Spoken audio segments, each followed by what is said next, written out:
Assalamu alaikum Kırgız elim. Bu video kayırılım sizler için. Men dagы бүгүнкү болуп жаткан мына интернетте талкуу болуп жаткан темаларга өз оюмду калтырып кетейин деп чечтим. Ойлонуп көрсөңүздөр, Садыр байкебиз азыр абакта жатат. Эмне үчүн жатат, ким үчүн жатат, бир ойлонуп ой жүгүртүп көрөлү. Мамлекет бизге эмне кылып берди деп эмес, биз мамлекет үчүн эмне кылдык деп өзүбүзгө суроо берип көрөлү. Убагында Садыр Жапаров байкебиз айтты эле, эгерде кумтөрдү элге кайтарсак, иттин казаны дагы алтындан болот деп. Ошондо парламенттеги кесиптештери колдоп бергенде балким бүгүн башкача күн болор беле өлкөбүздө. Мына Сыймык Жапыкеев байкебиз дагы туура маселени көтөрүп чыкты. Чоң Азатты колдойбуз, молодец. Коррупция менен күрөшөбүз деп. Парламентте отурган эл өкүлдөрү, силер эл өкүлдөрүсүздөрбү же эл душмандарыбы?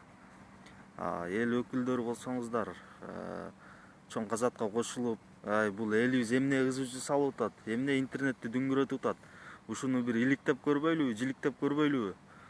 Ким мыйзамсыз байыган мүлктөрдү өлкөгө кайтарбайлыбы? Мамлекеттин казынасына деп ойлонуп ой жүгүртүп көрбөйсүздөрбү? Кайра Сыймык Жапыкеев байкеге иш козгоптур. Мына бүгүнкү күндө Садыр Жапаров байкебиз ошо биз үчүн отурат, кыргыз эли үчүн. Кыргыз элим деп күйүп.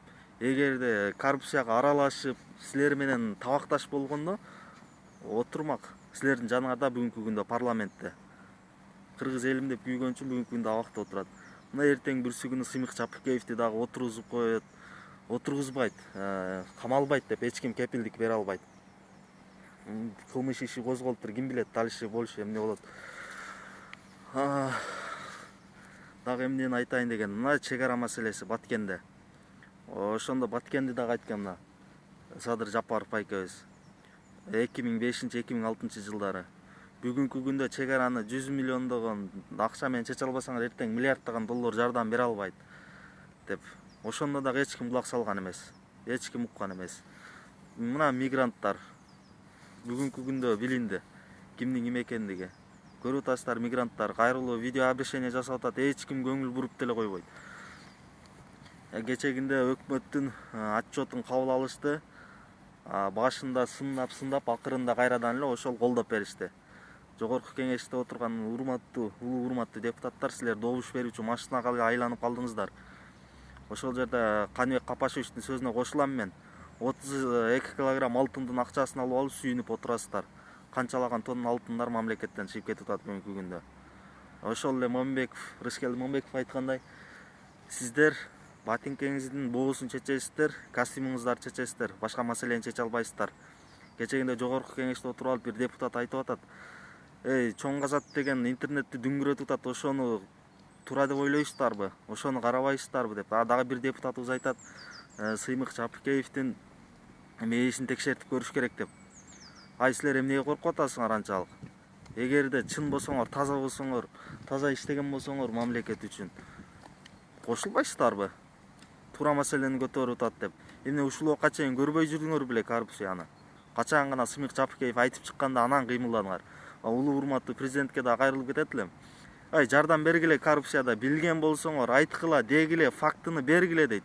Айтты, деди, фактыны берди, бир реакция кылып койдуңузбу улуу урматтуу Сооронбай Шарипович? Сыймык Жапыкеевди чакырып сиз медал беришиңиз керек болчу. Чоң коррупциянын бетин ачтың, рахмат сага деп. Кайрадан кылмыш ишин козгоду, бүгүнкү күндө үн катпай отурасыздар. Ойлонойлу, урматтуу кыргыз элим. Шайлоо жакындап атат, аз калды.